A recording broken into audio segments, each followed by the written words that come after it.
Your demonstration.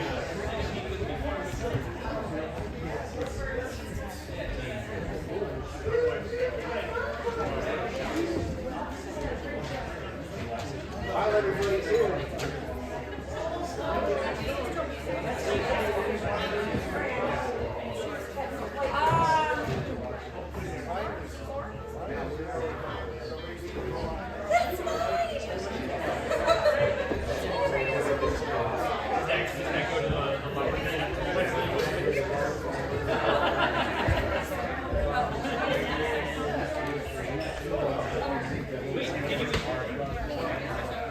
So we'll begin when everybody is seated in their proper order.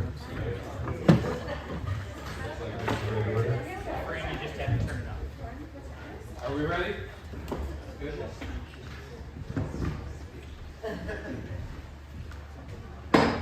Almost ready. So, welcome to the first annual episode of Team Woodchuck. Where are they now? And fortunately, they're right here. I'm your amateur host, Greg Dudley, and this is your Team Woodchuck.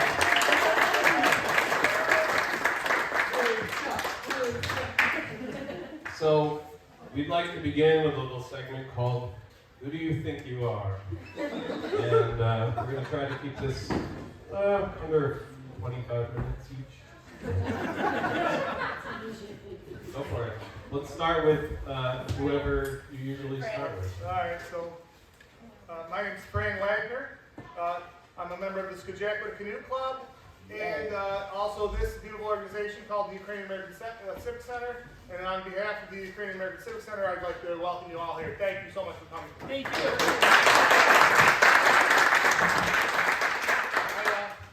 I've been canoeing since like 1987 or so, and I fell into the 90 mile crowd in 2012, and I'm really happy to be part of this team. How many times have you done it? This was my 7th trip on the 90 mile. Okay, and when I haven't been paddling, I've been up there volunteering.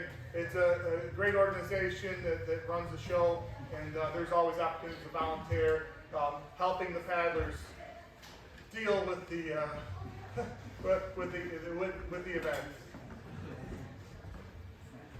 My name is Chris Anderley. I've been a volunteer at the Buffalo Maritime Center for quite a while, I think about 20 years or so. I'm also a big fan of the Adirondacks. My mother's family is from Dudley Lake, so I've been up there since I was 2 years old. And I've always wanted to do that race. I've been up there half a dozen times to watch it. And I built an Adirondack guidebook myself. It took me 8 years, and I planned on taking that in the race until I finished it and found out it weighed 75 pounds. So I kind of wrote the race off completely and decided that's not going to happen until this year when some of these guys decided to do it. And when they approached me, I said, well, I have to. So I did it. So this year was my first time, but I hope to do it again next year. There's hope for me. Do it!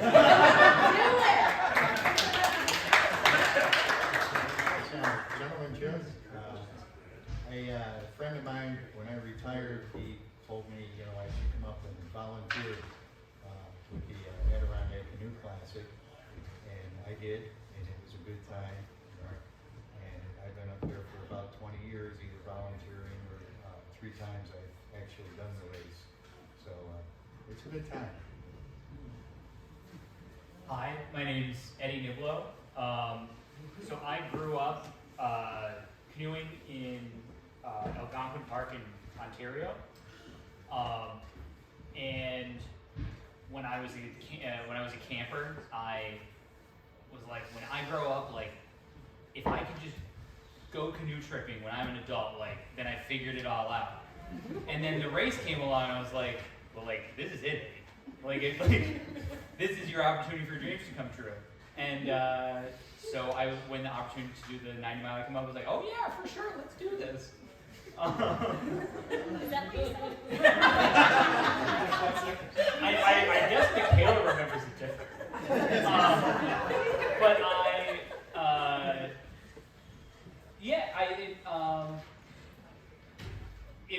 the 90 miler was an interesting proposition, and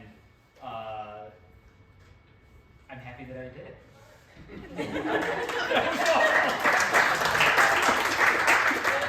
Hi, I'm Michaela Warrows. I started canoeing a year ago because we went canoe tripping in the Adirondacks. And this was my first time doing the 90 miler, and regrettably I'm going to do it again. And why? Yeah. And why? We'll get to that. We'll get to that. Yeah, that's probably a good question.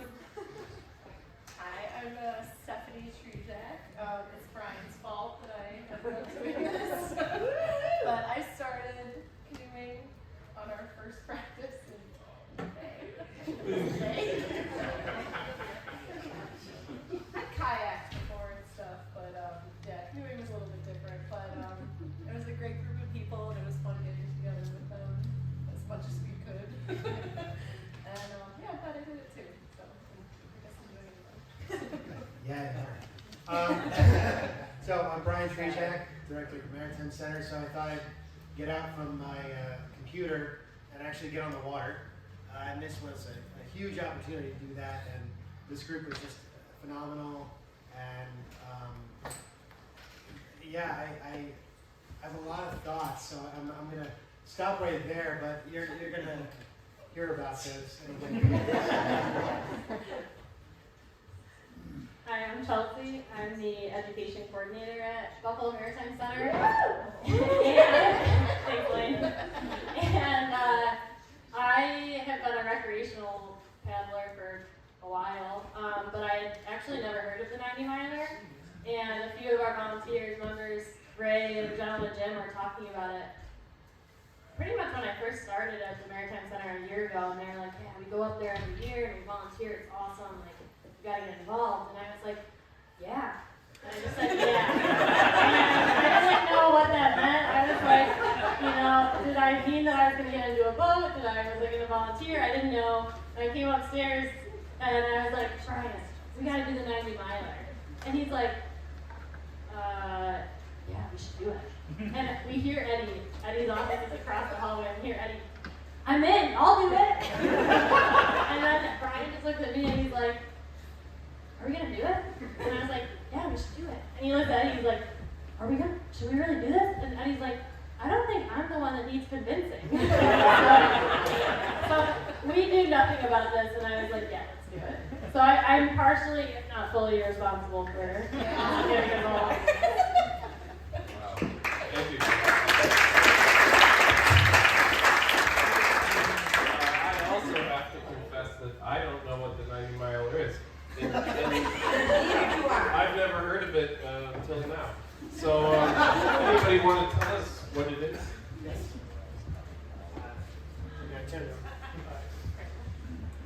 Okay, so the 90 miler is a race. It doesn't necessarily have to be competitive. Say that now! Because there is an open class, but it follows the route of the original mail carriers that would deliver mail through the Adirondacks by canoe, by boats. And it has some modifications to allow for the number of people doing it, but that's what the intent was to follow the original mail route through the Adirondacks. And it's broken into 3 days. It's essentially 35 miles the first day, 30 miles the second day, 25 miles the third day. Now you might think that that's great because you don't have to do 90 miles in one day, but racing 35 miles and then having to get up the next morning and do it again is a bit of a challenge. The first day it travels from Old Forge to Blue Mountain Lake. The second day goes from Long Lake essentially to Tupper Lake, and the third day travels from Tupper Lake to Saranac Lake.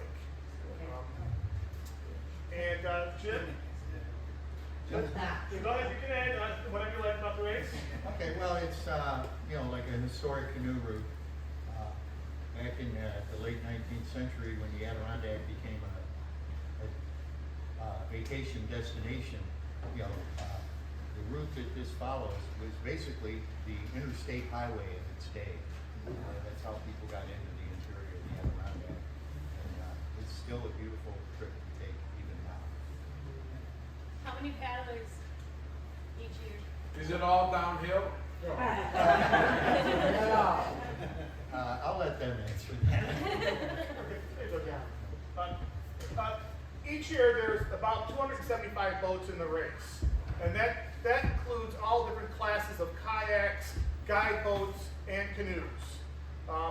And there's different categories for men's, women's, mixed, two-person canoes, four-person canoes, eight-person canoes, solo canoes. There's Families. Excuse me? Families. Oh yeah, there's a category for parent, child, and seniors, and all different types. So like I said, there's 275 boats in the event, and so I would estimate probably 600 total paddlers, and with the pit crew involved, probably 1,000 people at least. And that was actually one of the fun things, you know, being a veteran of doing it, and having a bunch of rookies show up. It was really fantastic to see when we went down the first day and saw just the horizon filled with boats. Yes, sir. We hear you clearly speaking. Yes. We don't hear any sound out of the speakers. You just have to So you can put the microphone away. Hold it closer. Okay. Perfect. That's better? Perfect. Okay. Perfect. I'm not much of a public speaker. All right. Any other questions about the race at the We moment? can hear you perfectly without the speaker. Well, that's me. That's not the rest of the group. All right. All right. So, are you ready? It's true, right, that this is one of the larger boats that can even navigate this course? Is that right? Because it's a very, I mean, it's basically a small craft endeavor. Our canoe is 28 feet long and it holds 8 people. And there are spots on the race that if it was any bigger, you could not make. Not just on the water, but also when we're carrying it from one body of water to the next. There's some tight spots in the forest that, yes, if it was any bigger, we might not make it. Oh, yeah, right. Part of this involves carrying a boat through the forest. It's not strictly an on-the-water race. Is that the biggest boat? That is the largest boat in the race, the 8-person war canoe or Voyager canoe. And out of the 275 boats, there are typically less than 10 of these canoes in the race. So yeah, this year there were what? Out of the two classes later, five canoes in the race. Five And, war canoes. There was one question about whether or not it's all uphill. There are some sections, so if I remember correctly, that I think it does, as you go on, you are going up in elevation when you're going on carries. There is one section, some of the carries are pretty flat. You're following really wide trails, and then on a section of it is essentially along a highway. And then there are some that are very much, it's through the woods. There's a section on the second day that has a stone staircase through the woods. Is that the second Yeah, day? that's the second day. That's the Racket Falls carry. And so normally on the very flat sections, we have a cart that goes underneath the canoe that we can, that holds most of the weight of the canoe, and we walk alongside it and keep going, and there's sometimes bottlenecks. But for that stone staircase, we carried it on our shoulders. So Fran was in the back holding the stern, and Brian and I had it on our shoulders, and we walked it up that staircase. But it's so long and wide that there are sections where everyone else is along the side helping with it, that they just have to let go. That they are just going to they're being scraped off by trees. So you kind of have to always be ready to take on the weight of a big part of the boat. Is it weight? Oh, what's the boat weight? What's his boat weight? About 150. But that's it might be a little bit low, but we've not officially measured it. Or I've not officially measured it. Well, plus backpacks. Yeah. You need your essentials. So, for everybody in the back who would like a chair, there's a whole stack of chairs. I have a question. Go for it. I have a question. It's going to be a long thing. So. We're in training. Howard has a quick question. Oh, yeah. If you guys were allowed to use like wheels during the portage, were you allowed to pull an engine out during any of You mean, did you get caught? That's part two. They had the wheels and they could roll it along the road. I think there's a rule specifically for that it's self-propelled. I think that if you would like to pull a sail out for your canoe, like that's a disqualification. We actually had 8 engines right here. These are the 8 engines of the boat. Long lasting engines. 40 horsepower. Anything else you want to add about the what the 90 miler is? I think we're gonna get to it. Okay. All right, we'll move on then. So, as you all know, in some parts, woodchucks are known as groundhogs, and they're also known as whistle pigs. So, the question is, why didn't you call yourselves whistle pigs? And why do you think that woodchucks is a better name than whistle pigs?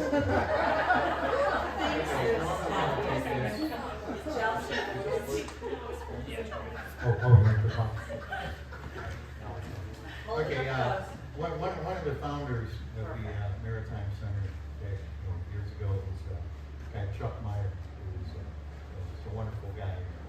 And when we built the boat back in 2006, it kind of went nameless for a while until Chuck passed away from cancer. And when I started thinking about naming the boat, I thought, I have it, dedicated to Chuck because he was such an influence in my getting involved in the Maritime Center. And I was talking with John Montague about it. He says, "Oh yeah, well, it's a wooden boat. Call it Woodchuck." That kind of stuff.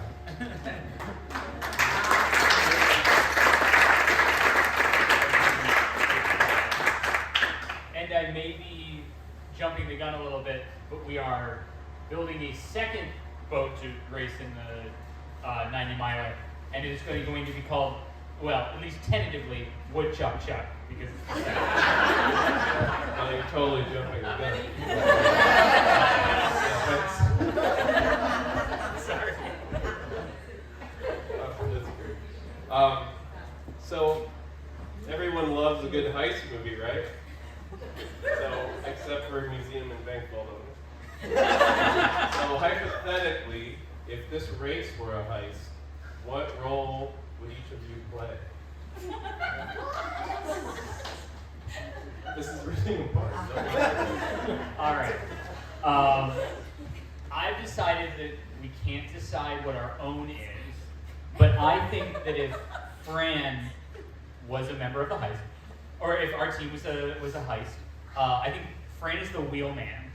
He navigates. He makes sure that we get out of sticky situations at carries, and we get into the carry. We're out of the boat quickly, and we're out of sight quickly. Okay. So Fran's the wheelman. Alright. I think Michaela. Yeah, C3, I see you. And Michaela's definitely in charge of the timing. Like she's got the stopwatch, so when we were in C3, I would zone out and just keep going, but we would have to switch every 20 minutes, and somehow she kept track. It was phenomenal. So I think she would be in charge of making sure everything was ready to be at the right time. So in every heist movie, you have like a comic relief or the guy that just like is always kind of goofing around but making light of the whole situation. I mean, that is shared, the gentleman Jim and Eddie, because we would be a long way. and you would just hear music, just songs, and they would just start singing these wonderful songs. And I'm just like, how are they doing this? And it was so wonderful, just keeping light of the whole thing. They might have been dying inside, I don't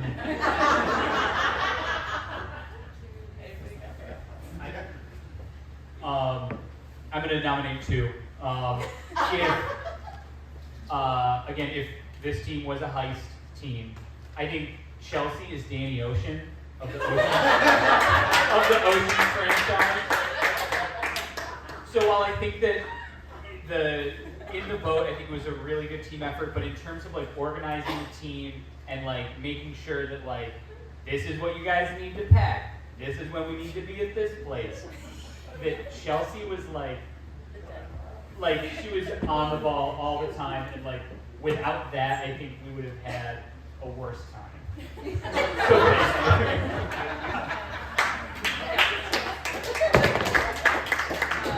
For the heist, I think our lock picking expert or our safecracker would be Chris. He is the silent, patient person in the boat, just working all the way, but we're trying to get him to the destination. I know he would be able to crack the safe.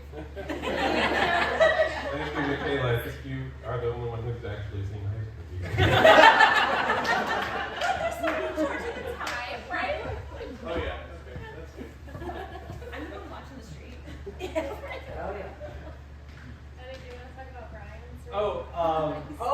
So Brian, I think so in some heist movies there needs to be some kind of disguise that you need to appear to look like someone else.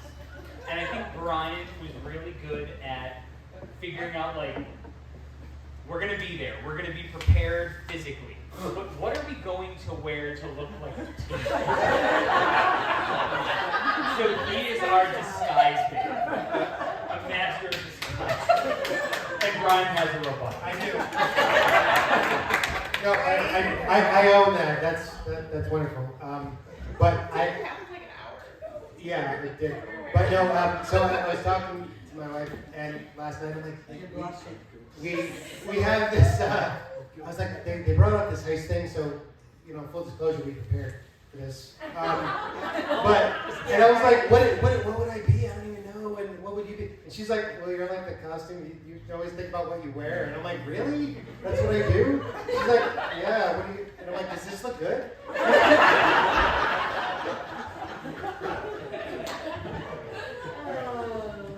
think That's great. Yeah. Okay. Well,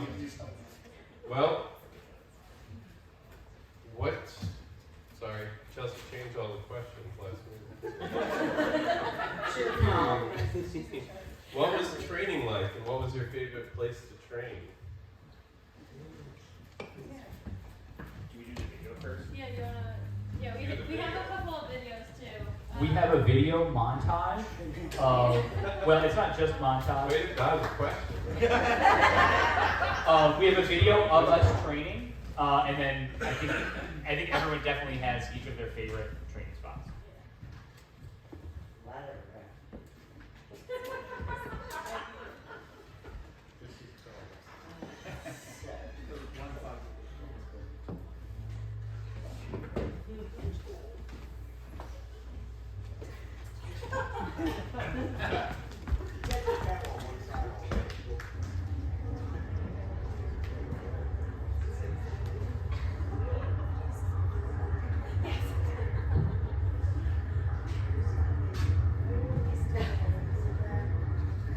pretty much shaking. It was not that.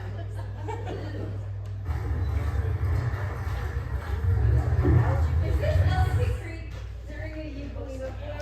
I just said that. If you're annoying me right out of the gate, it was the right thing to do.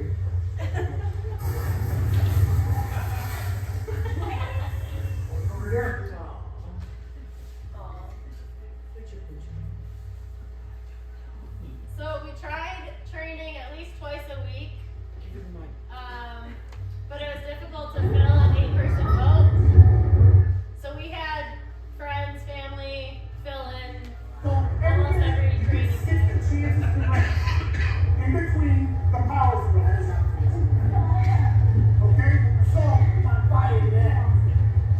sightseeing.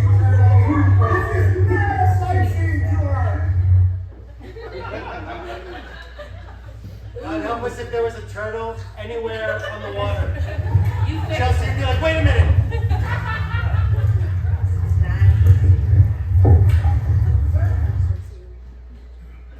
Get me out of here. How do you keep in time? If you're not in time, you're going to be hitting the other person's pad. And you'll be reprimanded harshly. Physical punishment is not. We'll also, we follow Chelsea as well. She's in the bow and try and match her pace.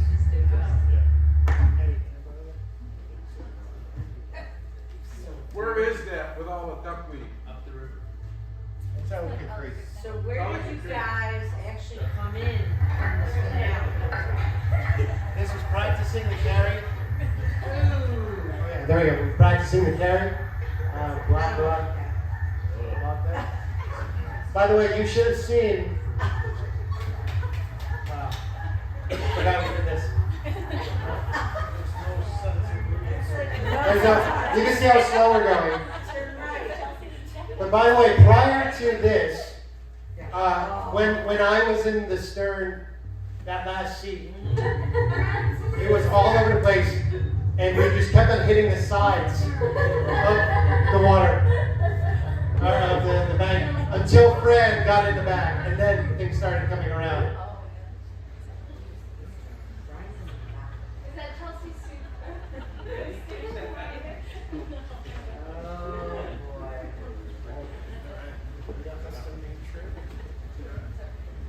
Wow, okay. All right, so talk about the favorite. Yes. I actually really liked when we went, Tonawanda, we dropped in near Ray's, actually at Ray's place, Rayboy, and we went all the way down to Grand Island, or toward Grand Island through Tonawanda, right? Am I right about that? To the Niagara River, and it was really interesting because I'm like, I don't really get to get up there very much, and I was like, oh my god, and then people were just, as you're paddling this big boat, Rest Terrace boys, you guys know this, people just stop and just look and just like, what is that? And so that was really fun for me, but I know Fran has a good one too. I would agree. I think actually my favorite day was the Erie Canal. We did 16 miles, and that was the longest training day that we had, and it was really very rough. But it was one of my favorite spots, I think. And then to comment on Brian's, or to piggyback off of that, yeah, everyone that we paddled past would just stare at you. But not only would they stare, they would yell, stroke, stroke, stroke. And you're like, yeah, we get it, we're paddling. Yeah, and adding on to that is that in the race, coincidentally, the Voyager canoe next to us would do the same thing. They would switch and they would go stroke, stroke, stroke every time. And it was driving us absolutely insane. So,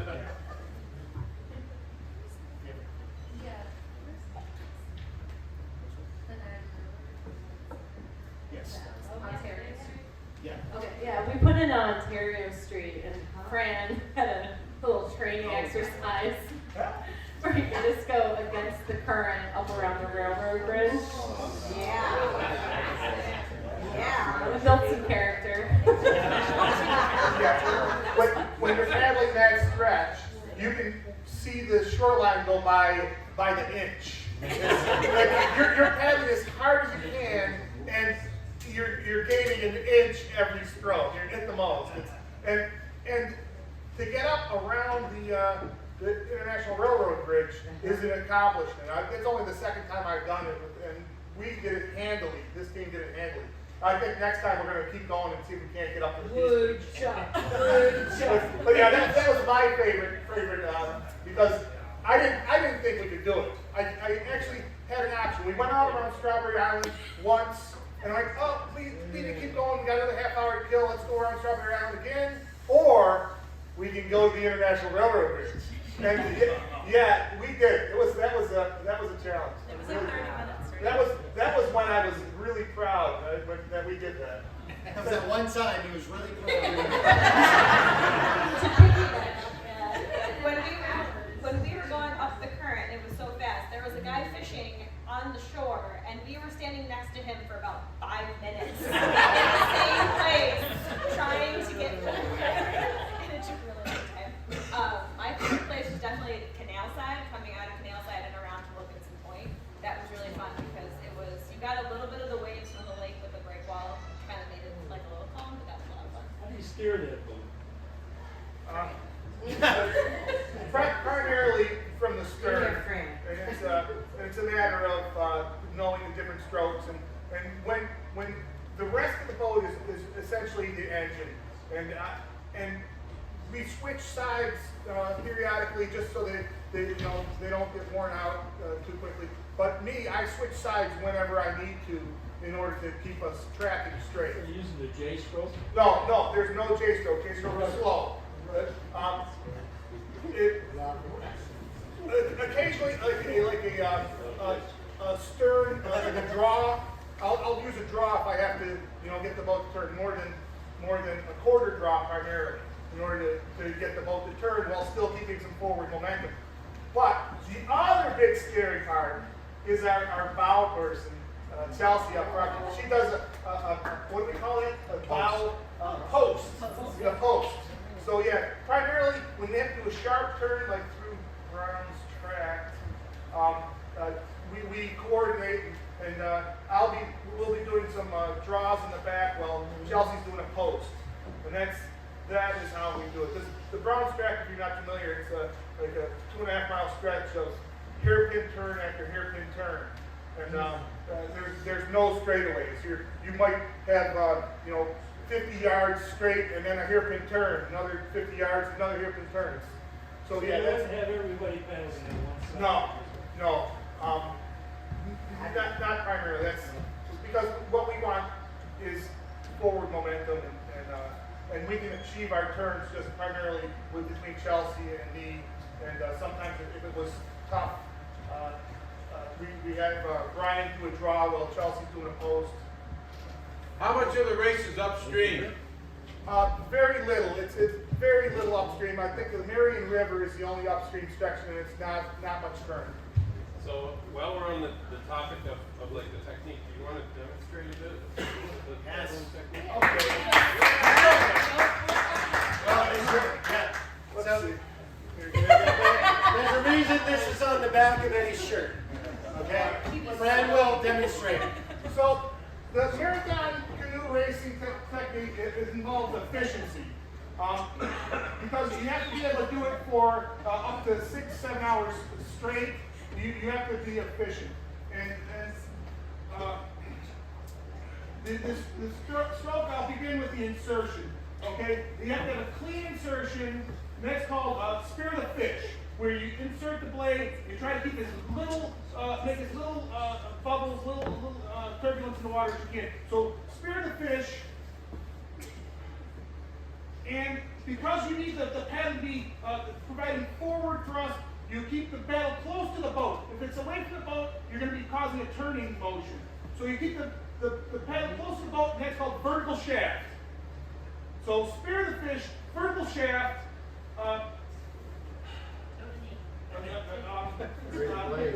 Bury the blade. Bury the blade. Bury the blade. Bury the fish. Bury the blade. So you want to get the blade fully inserted. If you're leaving part of the blade out of the water, you're going to be pushing air instead of water. That's not what we want. So spear the fish, vertical shaft, bury the blade, more so with the torso. The key to staying strong throughout the race is using your core, not your arms. So it's more so with the torso. You're using a turning motion of your waist. And don't crush the pizza box. When you're holding the paddle, it makes the size of a pizza box, the paddle shaft and your arms and the body. If you're crushing the pizza box, you're using your arms. And that's when you're going to lose your strength, you're going to be fatigued. And fatigue causes poor technique. Poor technique causes fatigue. Poor technique causes fatigue, exactly. So, spear the fish, vertical shaft, bury the blade, don't crush the pizza box. Then you pop the paddle. Pop the paddle means you pull the paddle out so that you're not causing any turbulence in the water. You want to take it out clean. So pop the paddle and then punch the puppy. Punch the puppy means you get that lower hand forward quickly. Okay? This is your break time. When the paddle's not in the water, you can rest. For that millisecond, you get a break. So punch the puppy. You imagine a puppy floating in the water, and you're punching that puppy. It's a zombie puppy, okay? So punch the puppy. Quick recovery. Quick recovery. Spear the fish. Spear the blade. Vertical shaft. Toe to knee. Toe to knee. It's a short stroke. So when you're sitting in the canoe, your power phase is that portion of the stroke from your toe to your knee. After that, if you're still using any force at that point, you're pulling the boat into the water, and that's not what you want. The bent shaft, at the beginning of the stroke, you're actually lifting the boat out of the water, and that's what you want to do. You want to get that paddle in there, and after you pass your knee, it's no longer efficient. So short stroke, toe to knee. Did I leave anything out? Sync it up. Oh, sync it up means I'm sitting in the back, my seat's a little higher, and I can see all the paddles. And so I can see when somebody's out of sync. Each time we stroke all at the same time, the boat surges. You can feel a surge. And if somebody's out of sync, you're going to feel that little hiccup in the motion.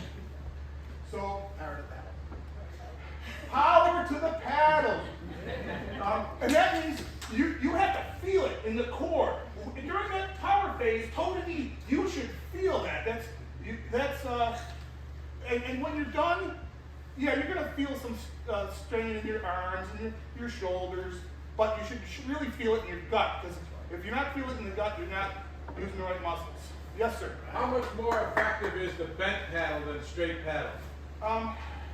Is it a big deal? Yes. Oh, absolutely. All racers use a bent shaft paddle. Because as you're inserting, especially when you're taking a shorter stroke, the face of the paddle is vertical for more of the stroke. When you're reaching forward, the face of the paddle is vertical, as opposed to a straight blade where it would be at an angle.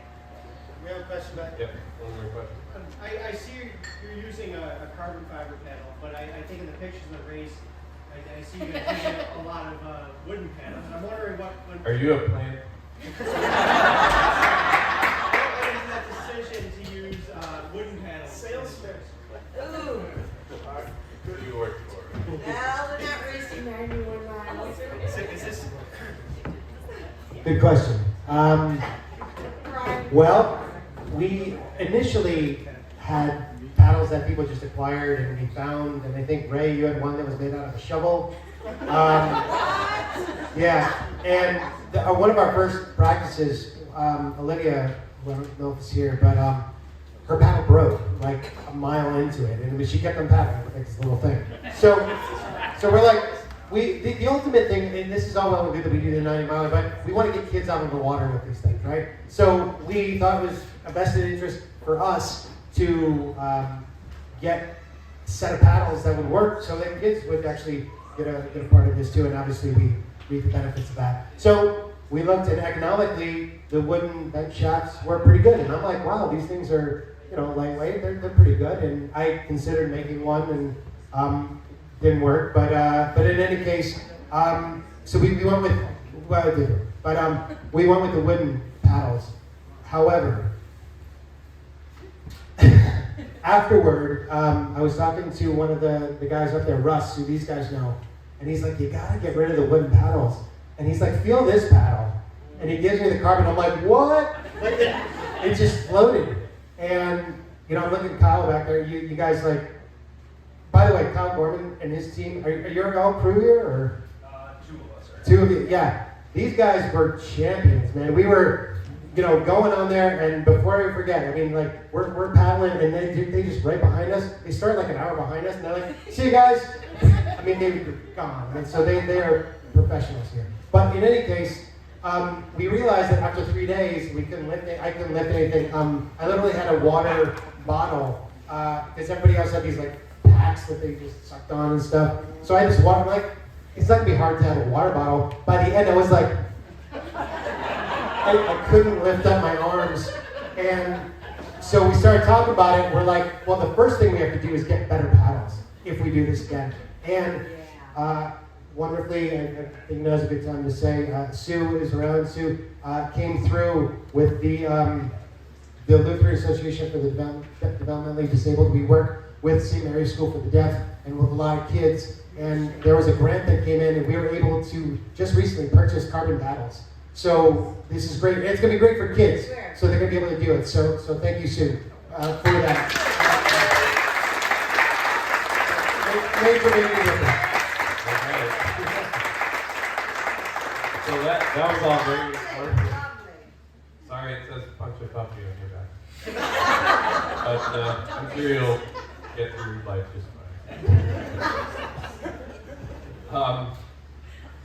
Does anybody think we need an intermission, or shall we just go on? Because we don't have one, so that's all right. So it says cue training bit. Does anybody know how to do that? Oh, we queued the training bit already. I'm so sorry. All right. Then we'll do the next question. So, what do you think was the best and worst of day one? And before you answer this, imagine how this might sound being read back to you by a court stenographer. Go ahead, Amanda.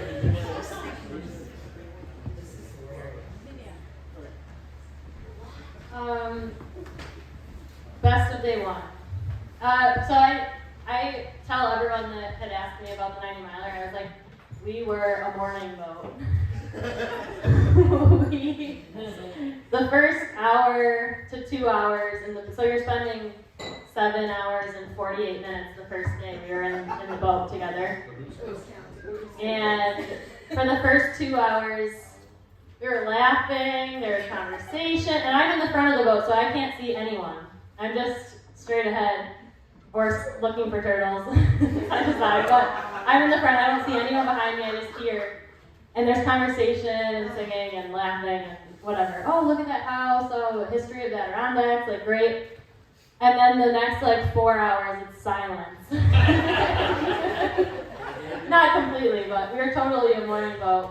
But first day was the chain of lakes. So we would go from the first lake to the second lake to the third lake, all the way, whatever, forever and ever. And we would pass through these little inlets in between the lakes.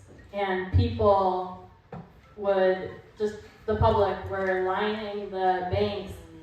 And we had Buffalo Maritime Center written along the side of our boat. We had a sticker. And so everyone that we passed would go, hey, hey, and then our whole boat would go, hey, hey. And it was really, it was a huge pick-me-up. When you're doing the same thing, for hours and hours and hours, you just feel like you're going crazy, and it was nice to have it. It just almost makes me tear up, thinking about that many people doing the same thing and supporting one another. So I'd have to say that was definitely my favorite. My worst moment was the end of day one. The last hour and a half to 2 hours, I felt like I could not make it. I was close to tears that day too. I was also close to tears. So my first best moment was seeing the buoys at the end of day one. My second best part of day one was the cheering and the support, but yeah, definitely. Just to underscore everything for the best part. Well, the worst part, I don't know if it was, I have a lot for day two on the worst part, but I didn't know where I was, and that really bothered me. So I was like, what lake are we at? Where? And Jesse's like, Lake 4. And I'm like, yeah, but what's it called? And she's like, what is it? Fourth Lake. And I'm like, Jim, you've done this before. What's the name of this lake? He's like, Fourth Lake. I'm like, you guys are messing with me.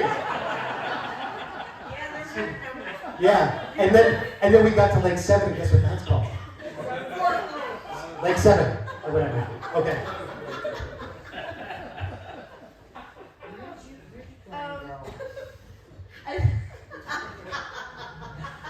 I think, so for me, it's all like a blur. I kind of have like highlights, but I guess like the first day it was probably getting ready. It was a very foggy morning, and it was really beautiful. And we got a little delayed because of it. But I like Fran was saying earlier, just seeing how many people were there involved, it was really neat to see. We saw the only other boat in our class, and I was like, "You're number 2."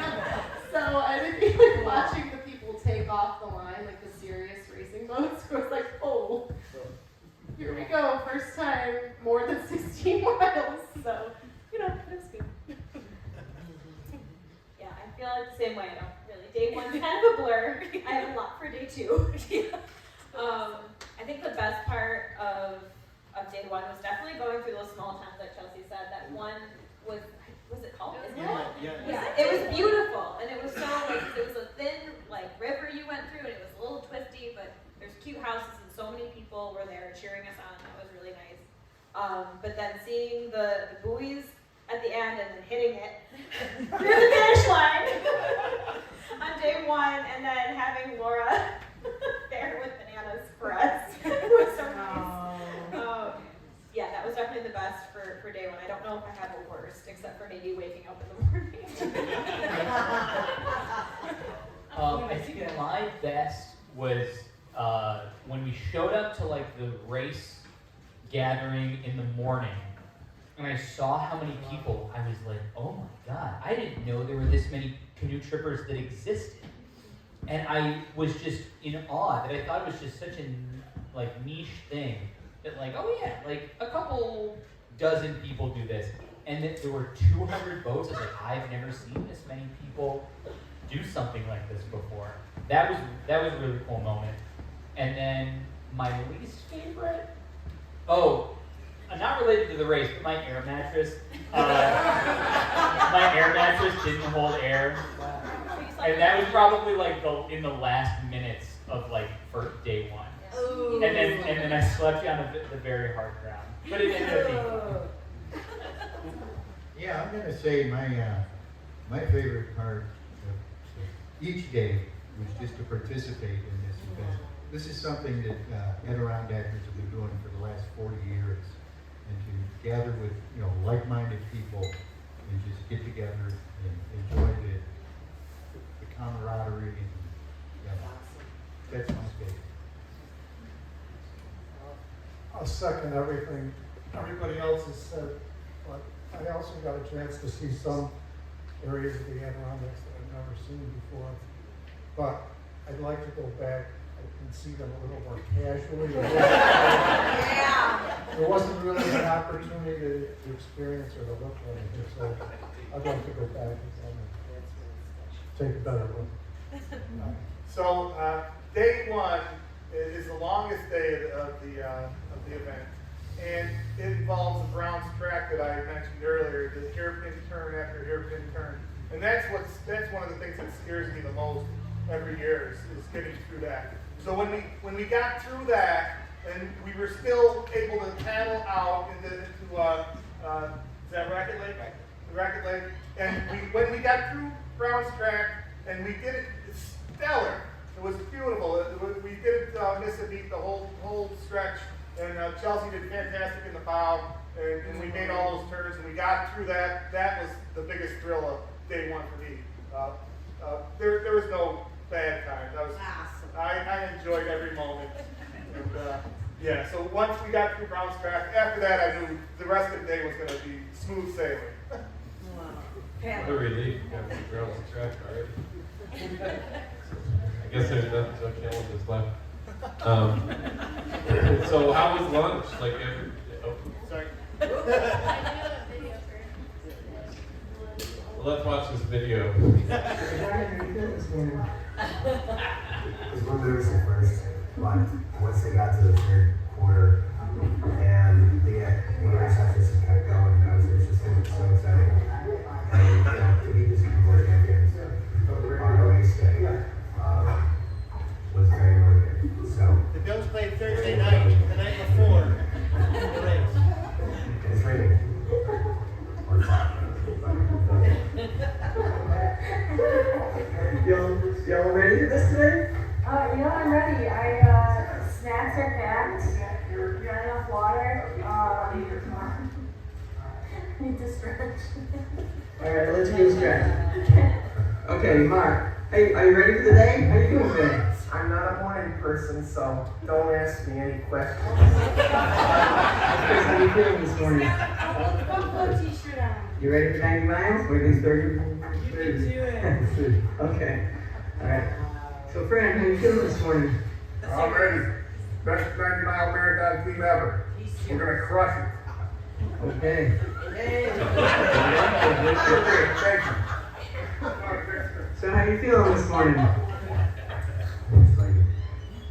Ready to go? Okay, Stephanie, how you feeling this morning? A little nervous. But we had a great team. Great players. Coach up to drag me into this. I was trying to convince everyone that we could just knock 90 miles out today. Didn't go over well, but I feel good about the first day. We got some good breakfast and some burritos from the crew, and I'm excited to get out on the water. What are you, Michaela? How you feeling? Ready as I'll ever be. All right, we'll see you in 30 miles, okay?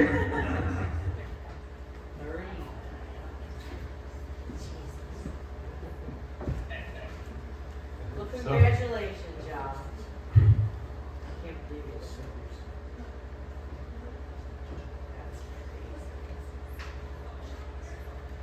I was on one of the carries. So you're paddling all day, and then you stop for lunch, Oh, right? you don't carry it over? Oh, you don't carry it over? You don't stop for lunch at all. So instead of lunch, we have snacks kind of ready to go. So we'll say, "Hey, I'm taking a snack." That's not how we said it. Sorry, I'll wait till the video's over.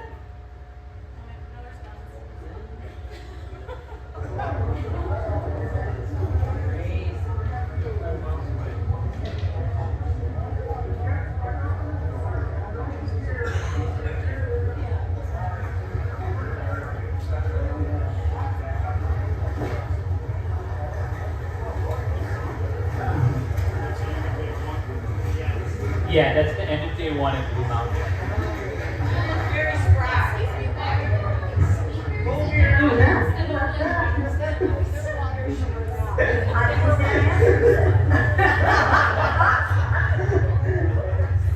How you feeling now? Proud? Come on, proud?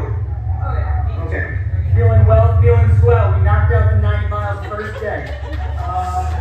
Beautiful day here in Blue Mountain. Excited to meet up with all the other boats. Happy for to do the next leg tomorrow. How we feeling now? Ready to go check some fire I think we have some in the car. Did I ask you this? Yeah, they're 35 miles. And there's some more times as well. Okay.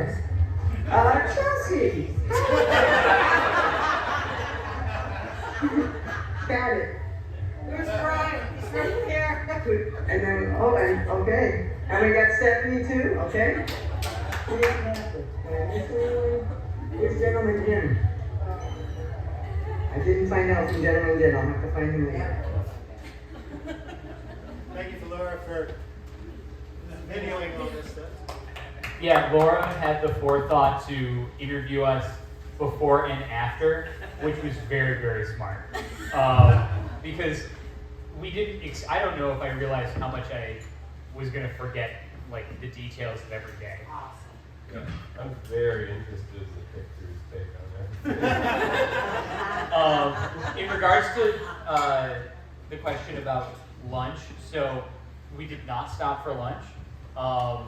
We would, while everyone else was paddling, we would stop and be like, hey, I'm gonna have a quick bite of something to eat. And then I'd like shove a Cliff Bar in my mouth and then have some water and then paddle. And then you just kind of do that throughout the day. In total, how long do you think you break for food? Like without paddling? Oh man, like What was the question? maybe a couple of minutes. A banana to the end of your fast. So they actually had all their little snacks duct taped to the side of the canoe. And so they would have to just rip off their duct tape and like do a shot of yogurt. And give it a like, Yeah, cool. Is it bad luck to bring a banana on a canoe? So Joe asked if it's bad luck to bring a banana on a canoe. I don't think it's specifically bad luck. I think I personally packed a lot of peanut butter, and I could not eat peanut butter for like a week and a half afterwards. She's referring to the worst thing you could possibly do. Yeah, which is that's bring a banana on a boat. But a canoe, maybe there's an exception. Mushy potassium. Hey, Chelsea, did anybody tell you they were taking a break while you were paddling in the front at all? Sometimes. I don't know. Right. Well, if you guys, I don't know if you've seen Cool Hand Luke, but you would hear from the back, from Jim, drink it up here, boss. Seat 2, taking a snack. The 2 seats in the middle, so Michaela and Steph were tandem, and then Eddie and Jim were tandem. So you'd hear, seat 3, switch. Seat 3, situated. Whatever. So you heard a little bit, but Yeah. We really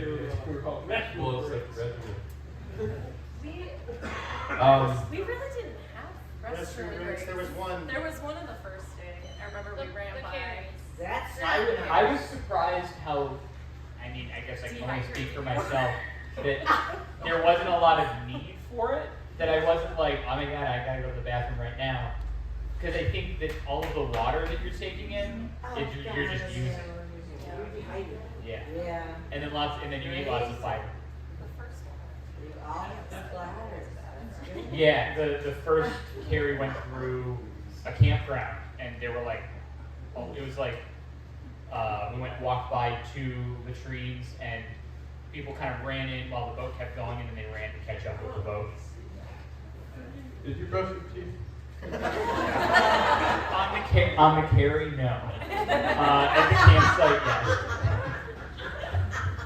Well, that's what you're supposed to do. Well, so how did day 2 go? I think it sounds like day 2 was a little more interesting. There are lots of opinions about day 2. I'm going to start off that after the first part, you go through the Saranac River, or the Racket River.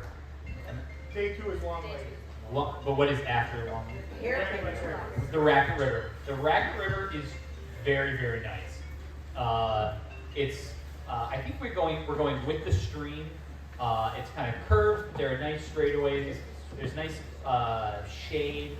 And I thought, man, how nice would it be to sit and read next to this? Maybe next time. Oh, Eddie, you're awesome.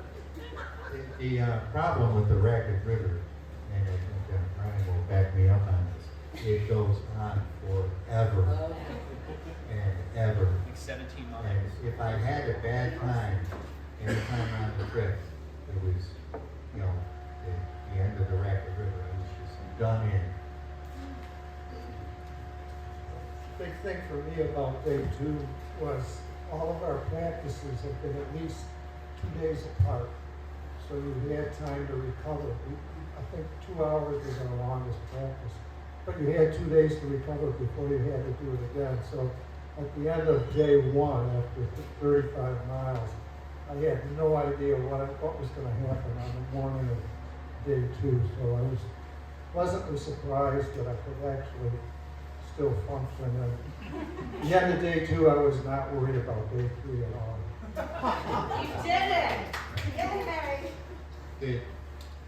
When Fran was talking about the paddling technique, his one thing was more so with the torso.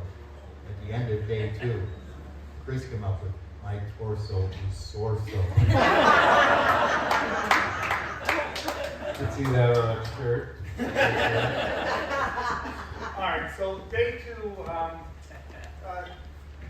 it involves a long portage, one long portage, and then the last stretch of the Rack River, and it is a bit tedious. It's a long stretch, and I'm not a big fan of people singing in the boat, and so I try to discourage the singing, but it hurt morale a little bit when somebody starts singing. I'd start shouting my commands out over them just to try to give them like that. So I didn't want to destroy the morale. So when they mentioned singing again, I said, why don't you sing Happy Birthday?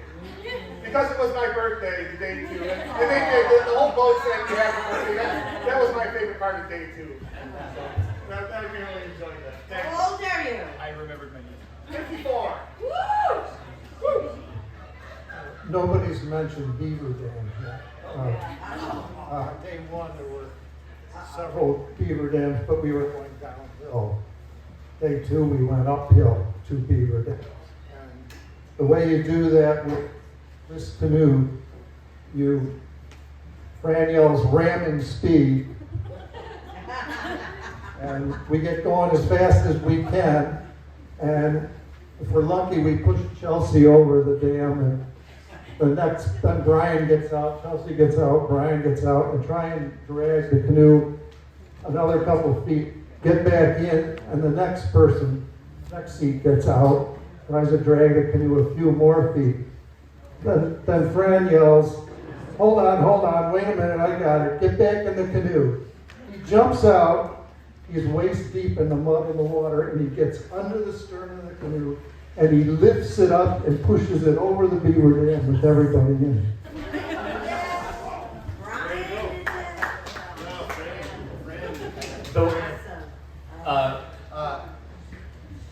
Fran is affectionately referred to as Franimal. Which brings me to my repressed favorite memory of day 2, was coming up with, so for his birthday, I wrote him the parody song from Panama by Van Halen as Franimal, which as I was writing, it was realizing, oh, this is just Franimal over and over again. So I just sang that over and over again, which I think that's when Fran was like, you know what, I don't need to hear this song anymore. So thinking about day 2, I think my least favorite part, I have 2. Waking up, I was so sore that when I first woke up, I couldn't actually move my body at all, and decided to just go back to sleep and hope that I would work again. You do this. I did. And then the start of day 2, we had 3 other Voyager canoes in our class that we were racing against, and we all decided that we are really good at this and we can sprint the entire way and beat them. And so we did that for like a mile and a half. And I think it broke everybody. That was very hard. It's good drunk footage. There's great drunk footage of that until they peeled away from us. Oh, bummer. But I think there was it day 2 or day 3? People were like on their porches calling out our names because they had the list of people, and that was such that gave me a big lift in spirit. Hearing people be like, oh my god, you care. I would second the sprinting. It was really amazing though, because I thought I had nothing left. I was contemplating how to get home at 1:30 in the morning. I'm like, That's Brian got me into. I know where the keys are. He's driving the trailer. I'm going to put a wrench in things. So I stayed. But then we got going, and it was really awesome to be part of a race, where you're realized that was 1.5 miles out of 30 that we had to do. And then there was the there is actually a car on our street that has a Long Lake bumper sticker, and I think I have PTSD every time I walk. But yeah, was it just our Yeah. That was too. Yeah, me too. So, all right. So I referenced Glenn Luke and big fan of that movie. And there's a part in that movie, if you're not familiar with it, at the end where Luke gives himself over to the authorities and he kind of falls in line and then he escapes. Spoiler alert. Sorry, it's been out for like 60 years. If you haven't seen it already, you know. So they catch up at the end and they're trapped. Dragline and Luke. And he's like, my God, that was such a great plan, how you got together with this guy, and you convinced them that you were fine. And Luke just goes, oh, no, make no mistake, they broke me. They broke me. And I kept on thinking about that over day 2, and I'm like, I'm broken. Because my back, like, it's like one thing about will, but it's another thing about just physical, like my back froze to the point where I couldn't move. And it got to the point where I'm like, and you're probably going to see something where I'm me floundering down. I gave everything I had to the end, but if I heard one more time, it's around the corner. And then I'm asking Jim, I need to know where we are. So how is this? And then Jim's like, look for a big cliff. I'm like, where's this big cliff? Sorry, Mom. You know? And we're going all around, and it just didn't work. And then we got down to the bottom, and they're like, you have 3 miles, 7 miles. But I didn't know it was 7 miles. Somebody said it's like 3 miles to the end. Like, great, we got the 3 miles. They're like, you have 7 to go. I'm like, oh God! And it was just the hardest thing. And I've done triathlons. I did a half Ironman when I was a kid. That was nothing compared to the second day of this race. That's why one reason I'm doing it again. I'm not letting nothing break me again. Do we have any video footage of Brian crying? We think No. Yes. We'll save it till after though. So the first day. So anyone that's asked about the 90 miler, if they know anything about it, they're like, oh, you had to carry that big boat. What is And I was like, that was the best parts of our day. So the first day you had like 3 or 4 carries, I think. So you would paddle, carry, and it was broken up a little bit. The second day, it was paddle. Just paddle. Just keep paddling. Yeah, for a really, really, really long time, and it was really hard. But during training, we typically paddled around 10. I would say our average was like 8 to 10 miles when we went out for like a paddle in the middle of the week when we were training. And we would paddle for maybe 5 miles, and Fran would say, all right, take 5. And we're all like, yes, thank God, like we're taking 5. And so on day 2 of the race, Long Lake is huge, it's very long, and it stands up to its name, and you're looking on the shoreline and it's the same the whole way. It's like there's nothing changing. And then we finally got to the end, and I don't know if Fran noticed like all of us breaking down. I don't know what Fran noticed specifically, because I'm in the front, I don't see anything. But Fran's like, all right, good job, take 5. And I was like, oh my God, thank God that we're taking 5 right now. As soon as we hit the end of Long Lake, you enter Racket River. And at least in the river, you're going and you can see the shoreline moving, and you're like, okay, I'm moving. Like, we're going somewhere. You're like still paddling, but you're moving. And Long Lake was just not that. And it was really, really tough to, you see along the race, all 3 days, there are volunteers, like Jim and others have volunteered every year they go up. And one of the volunteer jobs is to be on a safety boat. And so the whole race, there are safety boats, DEC, volunteers everywhere. And I remember being on Long Lake, and I'm like, what if I just waved down a safety boat to come get me? Why am I doing this? And not realistically, but you're thinking, like, why am I doing this? Like, I could just call someone to come pick me up, right? But, no, it was really tough, and Take 5 was like a lifesaver. And like Brian said, we got to Racket River and we're like, okay, 7 more miles. That is a training day. That's like 2 hours. That's nothing. That's what we did every time we went out. And then we got 7 miles in and we saw these people on shore that were, another volunteer job is to make sure that each boat that's in the race is keeping track of where people are. There are checkpoints that you have to hit at a certain time. And so there are people on shore and they were like, all right, you made it to the checkpoint. And I was like, why the heck is there a checkpoint when we're supposed to be finishing this race right now? And then we had another 7 miles, so that was like a killer. It was just brutal, but we did it. It was great. Wow. I'm so impressed by the perseverance and endurance and just the technique that goes into all this. I'm very impressed by all of it. It's incredible. They had a very good coach. That man right there. So, Do you know what your boat speed was? 6 miles per hour.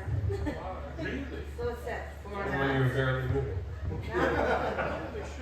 So, day 2 came to an end eventually, right? Yeah, day 2 came to an end at the Crusher, it's called. So at some point at Racket River, we got out. Sardines never tasted so good. It was wonderful. Someone gave me a bag of sardines. I'm like, okay. You have to go home and take on why they call that place the Crusher. Yes. Yeah. So each night did you camp? Yes. Yeah. Intense. There's no like, okay. No hand in hand. But the weather was pleasant, obviously. The weather was amazing every day. We camped. Each night. We had pit crew that helped us move our gear from one place to the next. So we did not have our gear with us the entire time in the boat. Only the snacks and water that we needed.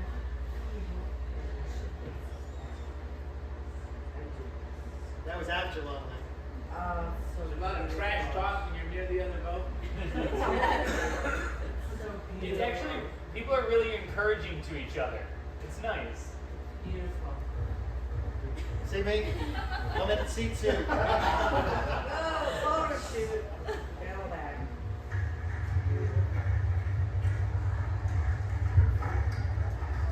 All right, Mark.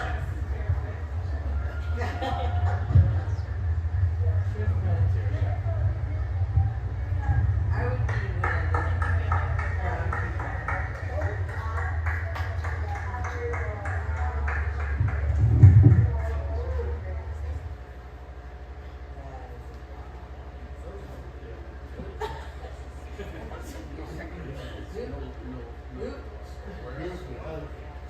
take you to my bed, God. Wow, look at you guys.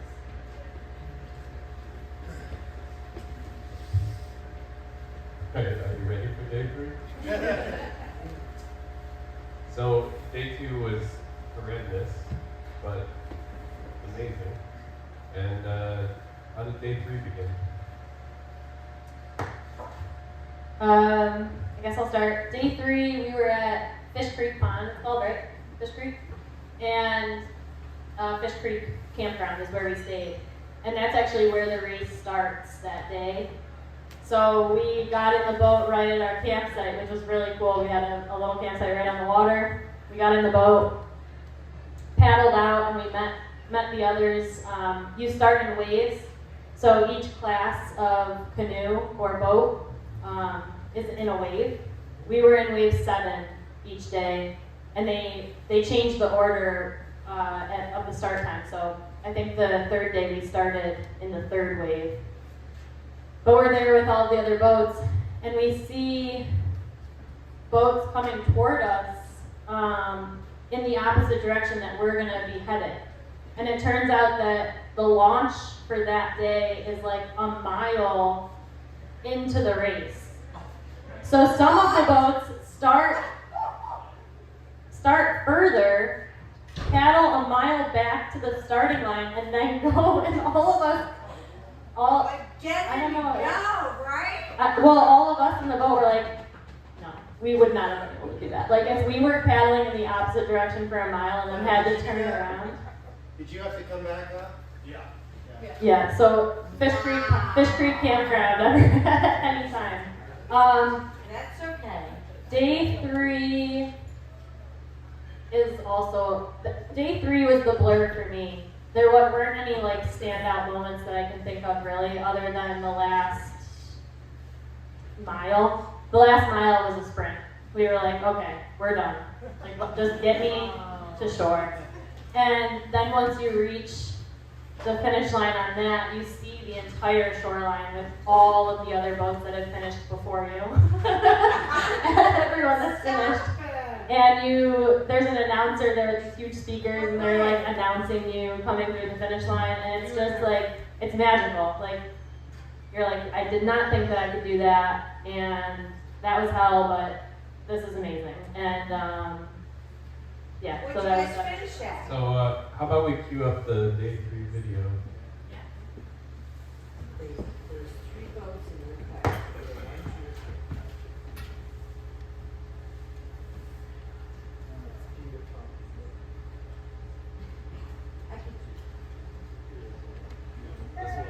Discovered ibuprofen. They gave it to me, and it was wonderful. It was a game changer. It really was. Oh yeah. 3 in the morning and 3 at night.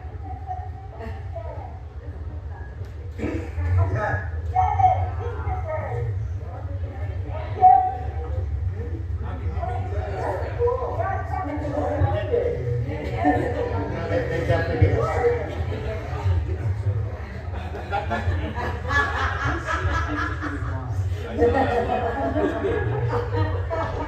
Wait, so you don't have to canoe with 7 other people? No, there's 2ers, there's 8ers, there's 1ers. Yeah. You guys are very fast. Did anyone ask to change partners?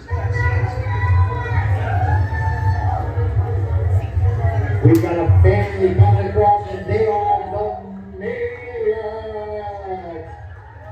Nice work, young ladies, all the way from Old World. We lost 4 people in that race.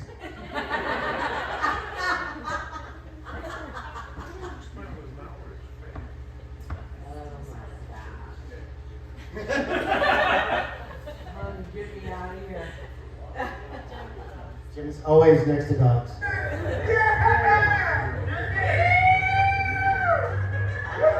We're the cream of the crop. We're the best there ever was. The cream rose to the top, to the upper crust. We're the best.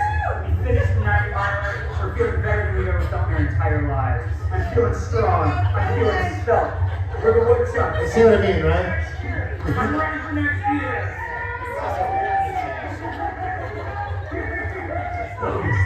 How you feeling now?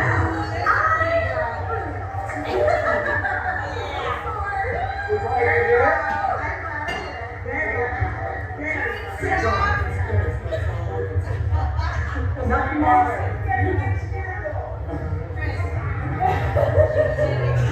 Cheers. That's a newbie. That's a newbie.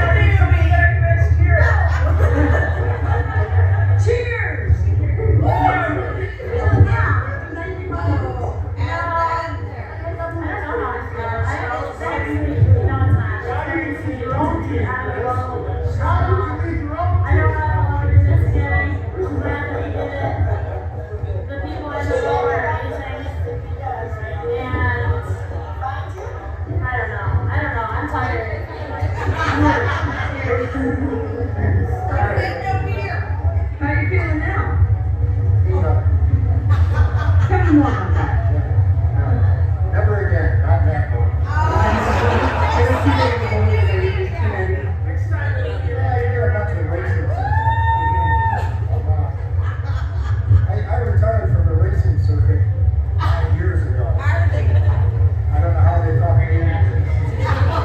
Jim was the one that talked us into this. I got the captain into the best canoe team ever, and we accomplished everything. We finished. Nobody got hurt. We're all still friends, I think. And we placed second in our class, and we did not finish last out of any working. So that's like the best race ever. Thank you, Team Woodchuck. And who can row the longest beer?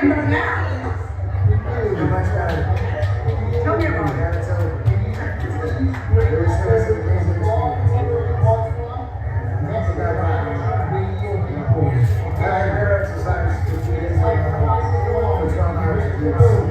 Are you going to do it again next year? Thank you to the crew, you guys, the crew, and the team, and it's an incredible experience. For sure.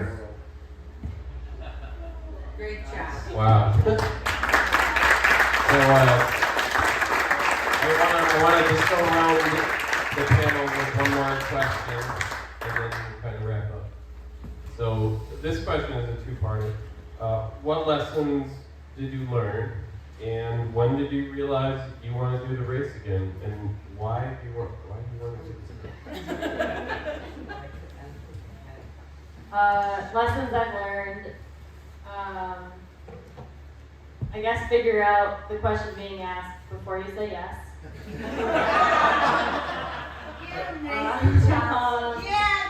I think some other lessons I've learned. I don't know how many lessons I learned from it. Some of us have discussed more training and things like that. I think that the longest training day that we did was 16 miles. I think that we would have benefited from doing a 30-miler day just for confidence. And that's what we had talked to Fran about. We're like, should we do a long paddle just to make sure we can do it? And he's like, you don't really need to do that other than just confidence. And like you learn that in the boat. I think that everyone's body is pretty much feeling the same, but it's more of a mental game. You're just doing the same thing for so long.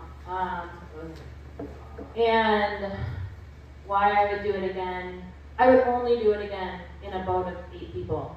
I'm more of a team player. Like, if I was in a boat with one other person, it would be fun, but not as fun.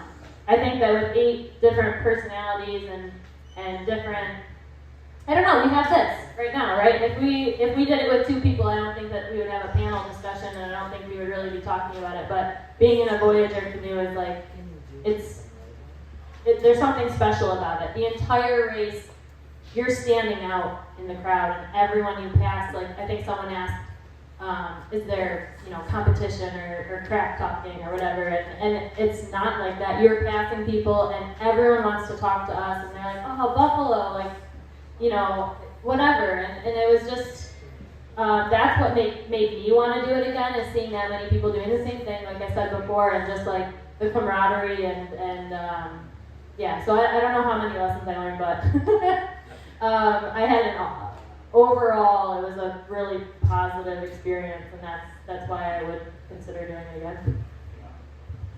Great. So as far as lessons, I think that it's like the know thyself thing. I think that I would go into this race knowing how I am and who I am, and that I need to know the distances for my mental state. So I'm going to study every nook and cranny of that map, so I don't have to ask anybody where I am, because that's the stuff that really gonna hurt. But the idea of doing it again came about a half hour afterward. I think we were driving back, and we were like, if I did do it again, there would be conditions, and we need to change, definitely needs to change paths, and we would just list all of those things. But I want to give it a shot, because I did not like the experience I had on day 2, and I think I could, do better without crying.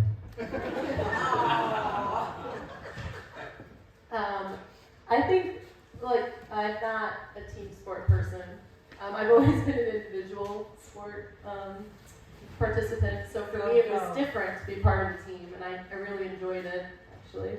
And I think it's good to see, how far you can push yourself in a different capacity. I've done other large challenges, like mountains and bikes and stuff, things like that. But I'd never canoed before, so it was kind of neat to see, you know, what you can do with a team. Beautiful. And I guess you're going. You're worried about you camping by yourself. So, I mean, and these guys are fun. I don't know, yeah, I can't think of any specific lessons I learned from the race, but I am a team sport person, and I think being with this group of people and then seeing all the other boats around us, that pushes me to keep going, because if everyone else is paddling, I also need to be paddling, and that'll keep me going. And I think by doing this for 90 miles, I unlocked a mental capacity I never had before, where I could just keep going without stopping, and I was like, I'm a motor. Yeah, I just could keep going. And I actually revisited that part of my brain during the turkey trot when we had to run 5 miles, and I'd never run 5 miles before. And while running, I entered that same space of mind, and I was like, oh wow, I learned that over the summer. But yeah, and the reason I'm going to do it again, I think, being with this crew, I wouldn't do it with any other group of people. And it's also the 40th year next year, and I find that so impressive and so important that it's 40 years that this has been going on, and I have to be a part of that kind of milestone for the race. Similar to Michaela, I think that endurance part, it's finding out where your limits are, and then you can do so much more than you think you can do, and it doesn't end it until you try and do it. You don't know what that level is, and similar with the turkey trot, that I've never run an 8K before, but I did the 90 miles, so I'm sure that if I practice, I'll be fine. And I agree with Brian that I always joke after the race that the guy in Star Wars who's wearing the lab coats, this is the Death Star. This is where the exhaust port is. We're gonna go through the trench and we're gonna put a bomb in the exhaust port. I was each night before each of the legs, I'm gonna be the guy in the lab coat that's all right, this is long leg, this is the rapid They have river. those ice movies too, those guys? I think that's Danny Ocean. They do have that guy. Sorry, no, Eddie is the tech expert. The tech expert. And you're gonna transport. Yes. Well, lessons learned, it's no country for old men. Oh, stop. But, I had a great time. I enjoyed, the company of these youngsters here. And, but I will not commit to doing it again. No. How old are you? 75. Oh, God bless your heart. Good for you. Well done.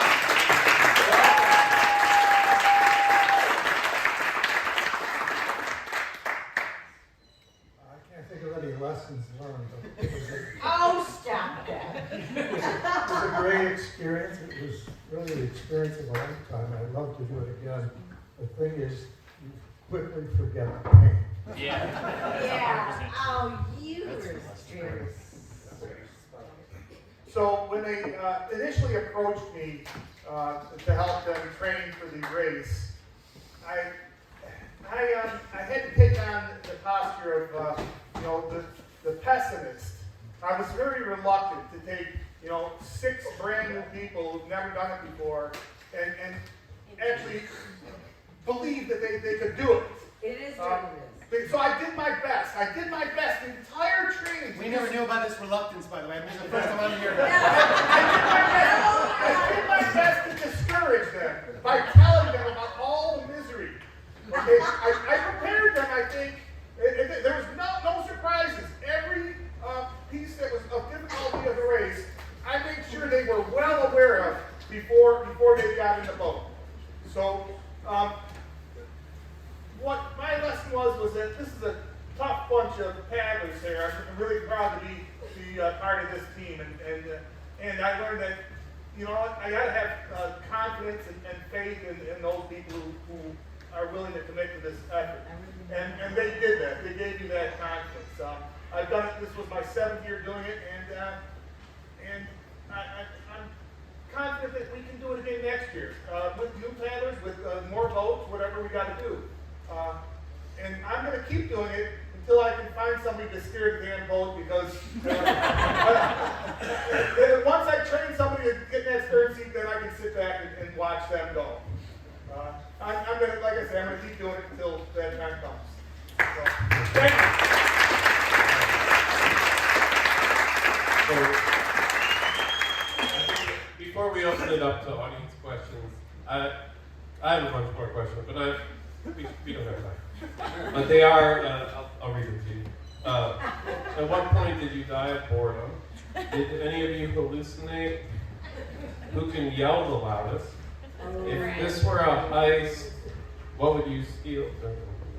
Did anyone catch Adirondack fever? And the last question, I think we actually do deserve an answer, and this is, I'm asking for everyone here. Should I do this race next year? Yes! Hey, that's an empty seat. So wait till June. That's a question for everyone. So, you want to say anything else before we conclude? Well, to answer your question, yes, you should do it next year. But I did want to thank the pit crew. We had Mark, Ray, Arby, Laura, Sue, and Abby, who were helping us carry gear from site to site, feed us, moral support, videographer, all of it. So it's literally not possible to do the race without a pit crew. So thank you to these people who committed to volunteering their time for that.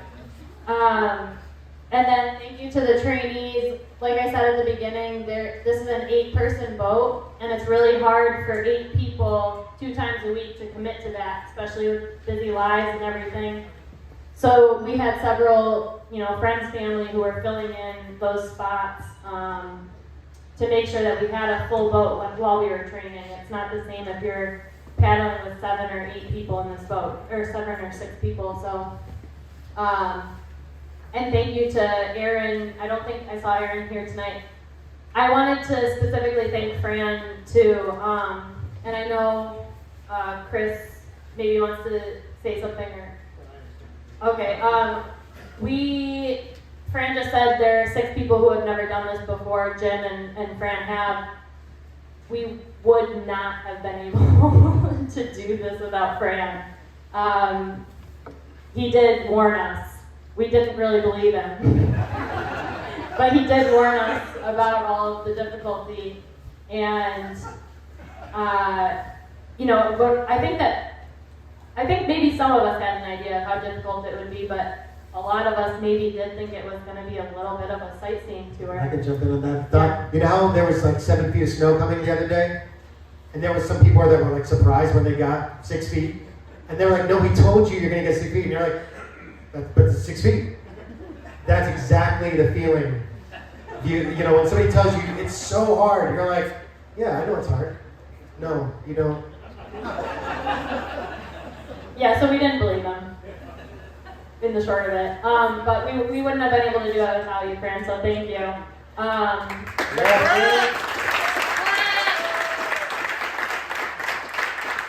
we just have something for you, Bridget.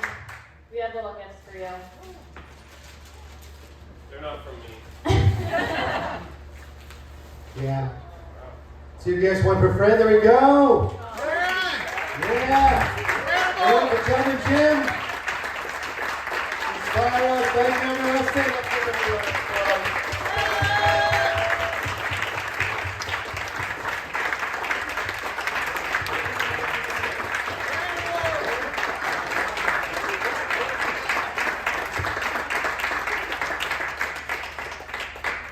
Back to you, Greg.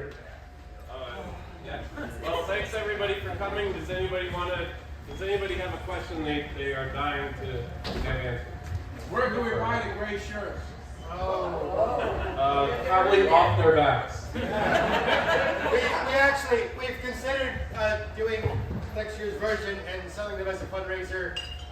We don't have any more of these, but if you guys are interested, maybe we'll make some more. So. Anybody else? No? Guess that wraps it up. Well, thank you so much. Thank you guys. Thank you for coming.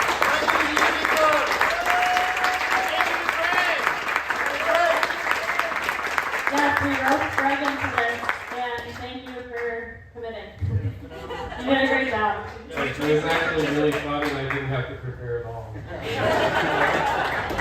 So there's a new boat being built, so there's going to be 2 boats after next year. So I did include a slide. I was working on this slideshow 5 minutes before you all arrived, so so Brian, 30 minutes after the race, was like, we can design a faster boat. Let's do that. And we are the Buffalo Maritime Center, and we do build wooden boats.